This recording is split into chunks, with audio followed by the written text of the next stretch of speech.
Assalamualaikum warahmatullahi wabarakatuh. Anak-anak yang Bu Guru sayangi, tetap semangat belajar ya. Kita akan melanjutkan pelajaran kita di tema 6, lingkungan bersih, sehat dan rapi. Subtema yang ketiga, lingkungan sekolahku. Oke, kalian siapkan bukunya. Tujuan pembelajaran kita hari ini yang pertama dapat menyampaikan kalimat perintah. Kedua, mengidentifikasi bunyi dan simbol sila. Yang ketiga, membuat karya seni 3 dimensi. Yang keempat, melakukan gerak berpindah tempat. Yang kelima, menentukan berat benda dengan alat ukur tidak baku dengan benda konkret. Ya anak-anak, sebelum kita membaca cerita, kita amati. Ini adalah gambar sekolah.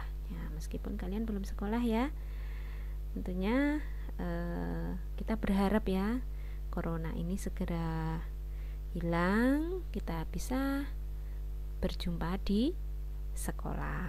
Nah, lihat ini, di sekolah ini banyak pohonnya.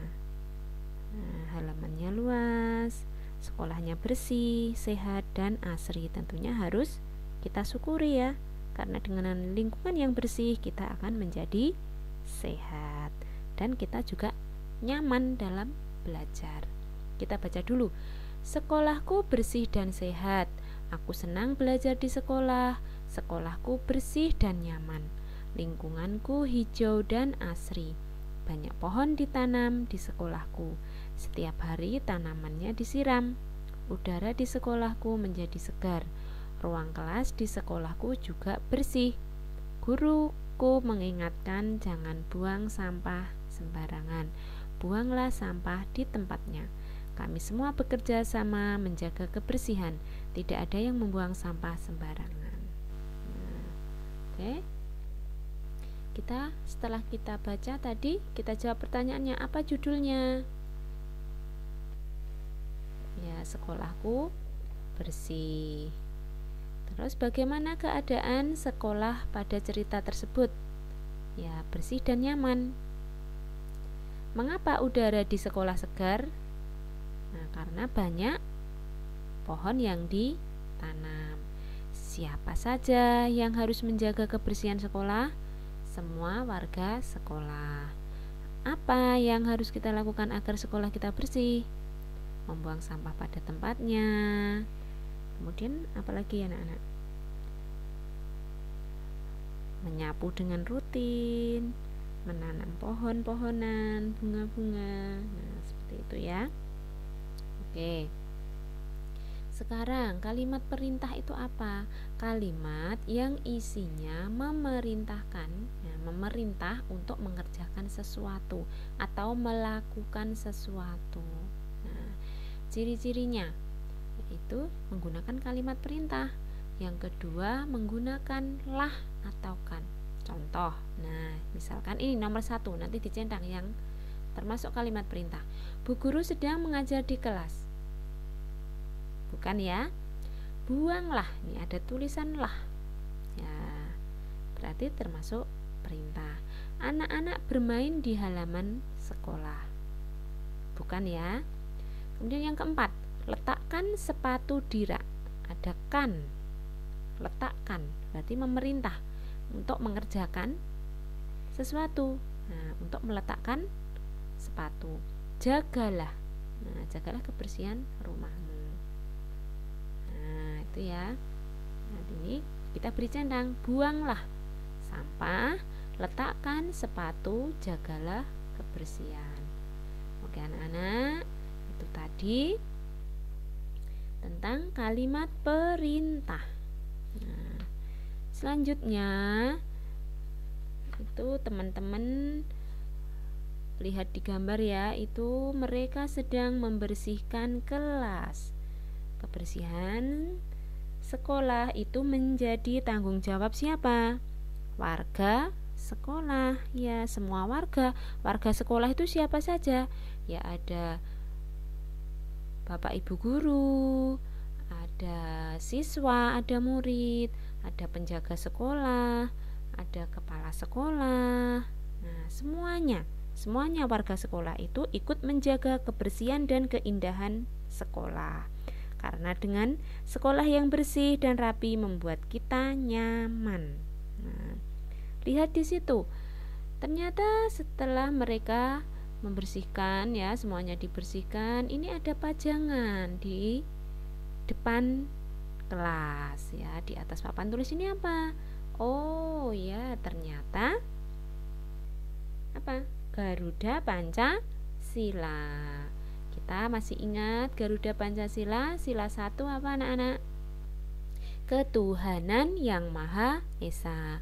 Yang kedua, kemanusiaan yang adil dan beradab. Yang ketiga, persatuan Indonesia. Yang keempat, kerakyatan yang dipimpin oleh hikmat kebijaksanaan dalam permusyawaratan perwakilan. Yang kelima, keadilan sosial bagi seluruh rakyat Indonesia. Nah, dari sini yang ketiga yang mana? Oke, yang ketiga berarti yang Persatuan Indonesia. Kalian centang.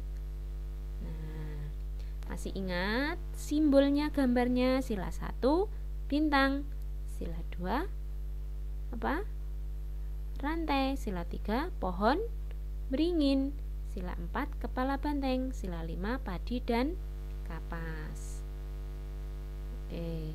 Nah, selain ada burung Garuda, tentunya biar kelasnya indah, kita bisa memajang hasil karya. Membuat apa ya kira-kira ini? Nah, ini ternyata karya 3 dimensi yang dibuat dari tanah liat. Tanah liat itu seperti kayak plastisin ya, malampet itu. Jadi bisa dibentuk lembek ya, lembek tanah tapi lembek ya, agak ya seperti plastisin seperti itu. Nah, bisa dibuat apa tanah liat itu? Ya, gerabah ya, bentuk-bentuk gerabah itu. Contohnya di sini ada urutannya, cara membuatnya. Yang pertama, siapkan adonan tanah liat dan cetakan yang diinginkan. Kemudian masukkan tanah liat ke dalam cetakan yang penuh. Letakkan tanah liat dari cetakannya, kemudian dikeringkan di bawah sinar matahari. Mudah ya? Oke. Sekarang kita ke pembelajaran yang kedua. Oke. Mana semangatmu? Ini semangatku. Ya, tetap semangat ya. Oke anak-anak, ini Benny sama Pak Guru sedang berolahraga ini. Semangat sekali. Kira-kira gerakannya apa ya? Oke, ini Bu Guru kasih garis bawah merah. Gerakan yang diikuti Benny, nah diajari oleh Pak Guru, itu adalah squat jump. Squat jump memiliki 3 gerakan. Yang pertama, tolakan, melayang, mendarat. Lihat gambarnya. Tolakan, gambar tolakan itu yang seperti apa? Ini. Tolakan, melayang, mendarat. Oke, itu tadi. Terus sekarang kita amati ya, Pak Guru setelah berolahraga istirahat, ada percakapan antara Pak Guru dan Edo. Pak Guru, Edo, mengapa buang sampah sembarangan? Buanglah sampah di tempat sampah. Maaf Pak Guru, saya lupa. Lupa itu karena kamu belum terbiasa membuang sampah di tempatnya. Iya Pak. Sekali lagi maaf ya Pak. Lain kali jangan lupa ya. Buang sampah di tempat sampah. Baik Pak. Nah anak-anak, itu tadi ada kalimat perintah. Yang mana? Oke, yang diberi tanda garis bawah itu memerintahkan apa? Untuk membuang sampah di tempat yang seharusnya. Ya, seharusnya di mana? Ya di tempat sampah. Nah, itu ya. Seperti itu. Sekarang kita lanjutkan. Nah, ini masih ada di lingkungan sekolah karena subtema yang ketiga ini adalah tentang lingkungan sekolah. Coba kita baca ya. Kebersihan lingkungan sekolah bukan hanya tanggung jawab petugas kebersihan, tetapi kebersihan sekolah tanggung jawab semua warga sekolah. Semua warga sekolah harus memiliki rasa persatuan dalam menjaga lingkungan sekolah. Memiliki rasa persatuan adalah sikap yang sesuai sila ketiga. Berarti contohnya apa anak-anak? Contohnya adalah memiliki rasa persatuan. Ada lagi mungkin yang tahu? Nah, contoh dari sila ketiga dari gambar tadi yaitu adalah kerjasama. Kerjasama apa contohnya? Mengerjakan piket kelas, ikut kerja bakti, kerja kelompok. Nah, itu adalah pengamalan sila dari ketiga ya. Jadi contoh-contoh perbuatan yang sesuai sila ketiga apa saja tadi? Coba. Memiliki rasa persatuan, mengerjakan piket kelas, ikut kerja bakti, kerja kelompok. Itu ya. Kita lanjutkan. Nah, tadi sila ketiga bunyinya masih ingat? Ya, Persatuan Indonesia. Kemudian lambangnya apa? Boleh kamu lingkari. Pohon beringin. Oke. Kita lanjutkan ke halaman berikutnya. Sebagai warga sekolah, kita harus bekerja sama. Kita harus bekerja sama menjaga kebersihan sekolah. Guru selalu memerintahkan untuk membersihkan lingkungan sekolah. Kita harus menanggapi perintah tersebut dengan santun. Nah, bagaimana cara yang baik menanggapi suatu perintah? Lihat di sini ada ibu guru dan Dayu. Dayu, bersihkan papan tulisnya. Dayu menjawab apa anak-anak? Ya Bu, segera saya laksanakan. Nah, diucapkan dengan santun. Dan harus sopan ya. Kemudian, Edo, jangan lupa bersihkan bekas pekerjaanmu. Edo menjawab apa? Kalimat tanggapannya, ya siap Bu. Bagus ya. Kemudian ibu kepada Beni, Beni, bersihkan sampah di bawah mejamu. Baik Bu Guru. Nah anak-anak, itu adalah cara menanggapi suatu perintah. Tentunya tidak hanya Bu Guru, kalian diperintah oleh orang tua juga harus santun. Diperintah oleh orang yang lebih tua dari kalian juga harus santun. Nah, kalau ini apa ya ini?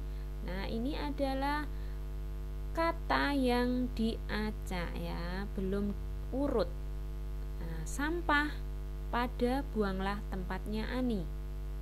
Coba kalau kita urutkan, disusun menjadi apa? Ani, buanglah sampah pada tempatnya. Terus jawabnya apa?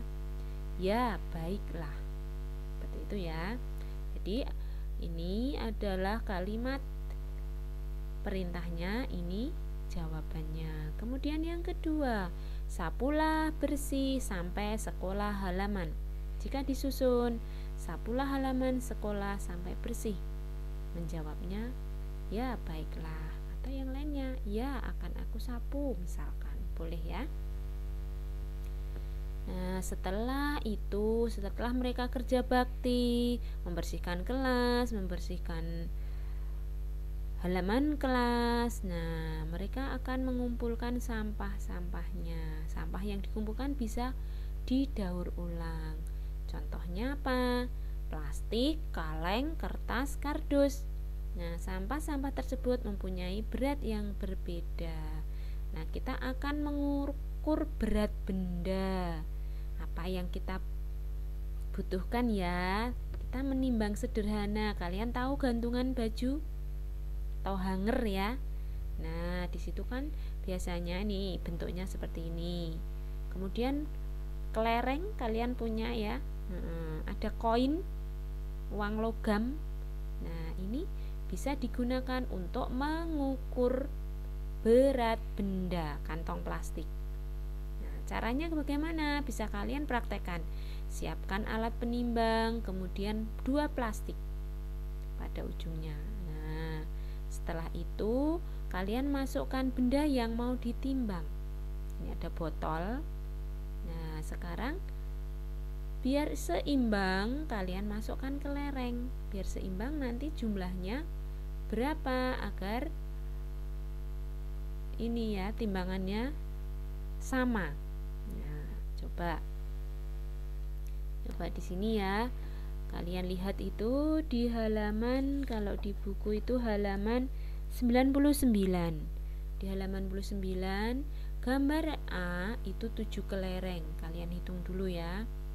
Di sini ada 1 botol, beratnya 7 kelereng. Nah, sama berat dengan 7 kelereng. Kemudian ini ada kaleng ya. Ini 5 kelereng. Manakah yang lebih berat? Tentunya yang lebih berat itu yang kelerengnya lebih banyak. Berarti gambar A. Nah, ini karena 7 botolnya 7 kelereng. Berarti ini dicentang. Kemudian yang ini ada yang nomor 2 itu gambar gulungan kertas ya. Gulungan kertas ada 3 kelereng. Nah, 3 kelereng. Kemudian yang gambar B itu juga kertas ya, buku ya. Nah, dihitung kelerengnya berapa? Coba lihat di buku kalau ini kurang jelas ya. Nah, ada 5. Nah, kira-kira lebih berat mana? Ya, tentunya yang lebih banyak kelerengnya itulah yang lebih berat. Nah, berarti yang gambar B. Mudah ya. Terus yang ketiga itu juga nanti dihitung berapa kelereng. Nah, itu kan ada 5. Kemudian yang B itu ada 8. Tentunya yang lebih berat itu kelerengnya yang lebih banyak. Tuh. Jadi anak-anak, dari sini kita menimbang berat itu bisa dengan menggunakan benda konkret ya. Ada kelereng, ada koin. Nah, kenapa berbeda? Kenapa berbeda? Ini kok 5, kemudian ini 8? Karena ini berat bendanya juga berbeda ya, seperti misalkan ini botol, kemudian ini kaleng. Nah, kalau botolnya itu lebih berat, maka kelerengnya ya biar seimbang, ini karena lebih berat berarti membutuhkan kelereng lebih banyak. Misalkan menggunakan koin juga seperti itu. Nah, kan lebih berat berarti koinnya akan lebih banyak. Oke anak-anak, mungkin itu pembelajaran kita hari ini. Semoga bermanfaat ya. Jangan lupa jaga kesehatan ya. Sampai bertemu besok di pembelajaran 4 dan 5. Semangat belajar dan jangan pernah berhenti belajar. Assalamualaikum warahmatullahi wabarakatuh.